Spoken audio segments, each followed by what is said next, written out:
Hey guys, for those of you keeping track, this is part 4. I've got the transfer case up on the bench today. Pulled it apart, making sure everything's in good condition. It's out of 91 Suburban, I think it was. The older body style. So it is a passenger drop, just like I need. I've got the driver drop sitting down here on the floor. Just spent some time today taking it apart, taking a look at the insides, making sure that everything was in good condition, and kind of working through some issues that I had. When I picked up the transfer case at the yard, somebody had gotten to it before I did and pulled off the tailshaft housing. One of the two pieces was missing. So I was able to track it down, but I realized that it was not the right drop. This is actually out of a driver drop, and I needed a passenger drop. So with having the two cases together, they were exactly mirrored on either one. And I noticed that the oil pump wouldn't line up.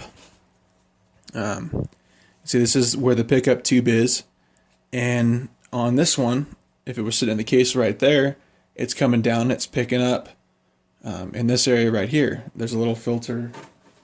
Where'd I put it?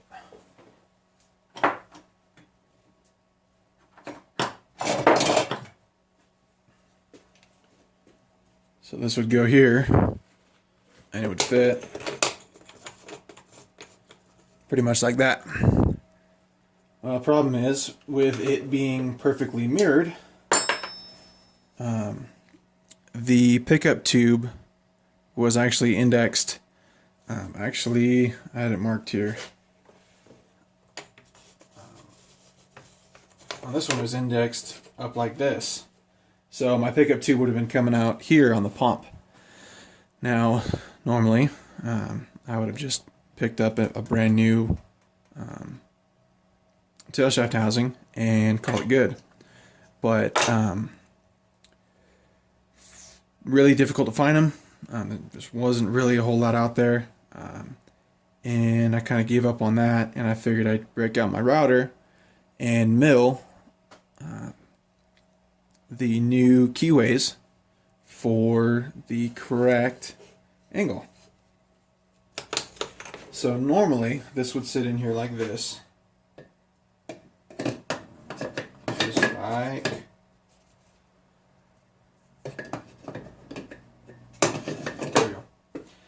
so it fit like this, and you can see the selector shaft here, and it would be sticking out this direction. Well, I can't have that, and so I did a little bit of math, a little bit of measuring, and I figured that I needed to turn it so it faced down in the correct relationship down here. So I broke out my router, and I marked all my spots that I needed to mill, and I milled it so that my pickup tube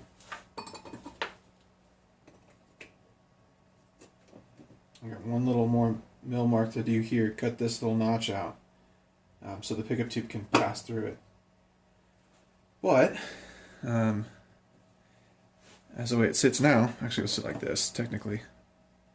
So you can see that it'll be down that direction. I've got it bolted to the table right now so that I could route it. But once I finish milling that, I'll turn the video back on and I will install it kind of and show you guys. Alright, I'm back. So, show you guys, there's a little tiny notch here on the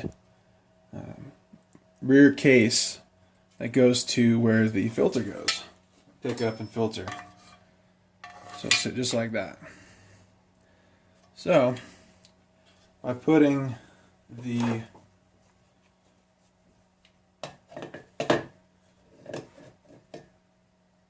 there we go.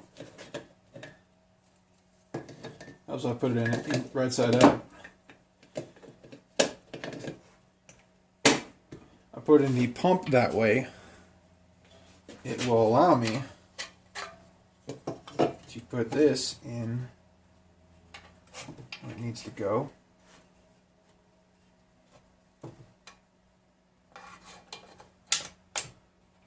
just like that. Push that in. And so by doing that,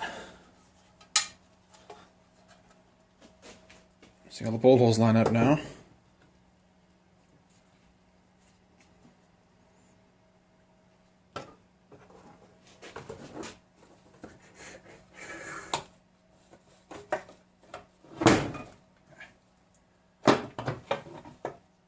Well, without it standing up, you guys get the. I can't quite put it in properly, but let's try this. Select the shaft.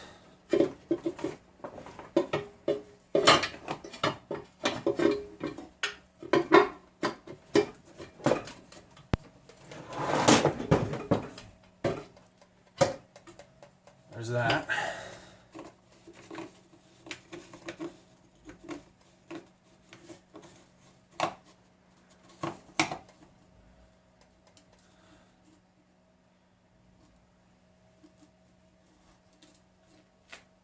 I'd obviously have to put the pickup back onto the pump there, but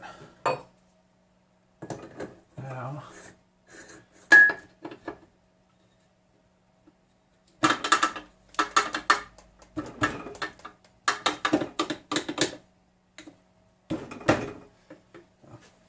a little bit more persuasion and it would sit just in there just nice. So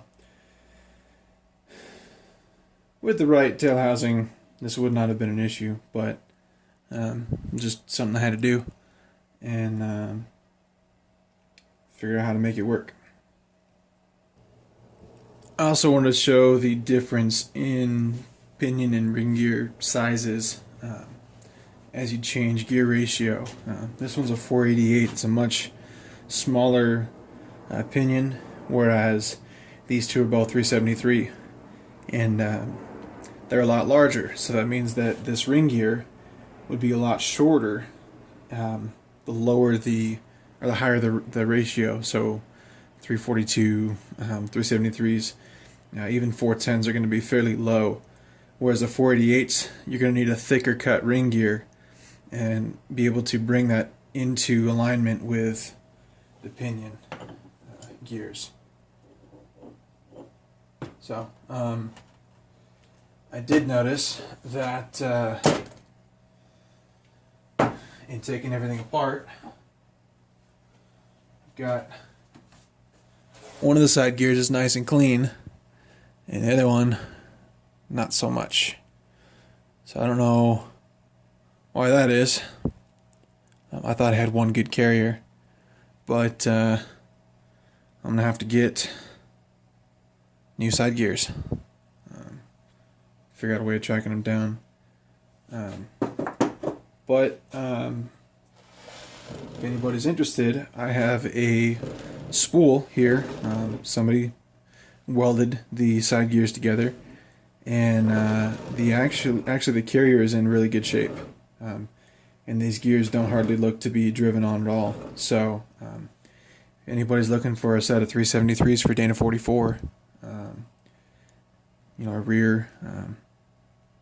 rear application, this would be great for somebody putting a like a rodeo or like a Passport Dana 44 in the rear for their Colorado, or really any truck.